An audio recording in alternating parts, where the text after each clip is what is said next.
உங்களோட பட்டுக்கு பின்னாடி உள்ள சென்டர் பாயிண்ட்லேருந்து ஹிப் வழியாக ட்ராவல் ஆகி உங்களோட காஃப் மசில் ரீச் பண்ணி அண்டர் த ஃபுட் வரைக்கும் உங்களுக்கு பெயின் வந்து ஷூட்டிங் பாயிண்ட் மாதிரி, அதாவது ஒரு நரம்பு பிடிச்சி இழுத்த மாதிரி பெயின் இருக்குது அப்படின்னா உங்களுக்கு வந்து ஷியாட்டிகா அப்படின்ற ஒரு பிரச்சனை இருக்குன்னு அர்த்தம்.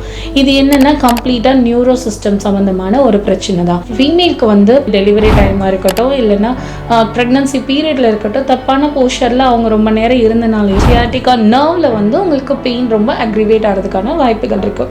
இதே ஜென்ஸாக இருந்தீங்கன்னா டிஸ்க் ப்ரொலாப்ஸ் ஆகுறது, ரொம்ப நேரம் பைக் ஓட்டுறது, நர்வ்ஸுக்கு வந்து ஆக்டிவாக இருக்கக்கூடிய ஃபுட்டு அந்த மாதிரிலாம் நீங்கள் எடுத்துக்காமல் ரொம்ப உடம்பு ட்ரையாக இருக்கிறதுனாலையும் உங்களோட நியூரோ சிஸ்டம் பாதிக்கிறதுக்கான வாய்ப்புகள் அதிகமாகவே இருக்குது. இதுலேருந்து எப்படி ப்ரிவென்ட் பண்ணுறதுன்னு பார்த்தீங்கன்னா நீங்கள் எக்ஸசைஸ் பண்ணி தான் ஆகணும், வாக்கிங் போய் தான் ஆகணும். இது ரெண்டு மூலமாக தான் உங்களுக்கு அந்த பெயினை வந்து நீங்கள் டாலரேட் பண்ண முடியும்.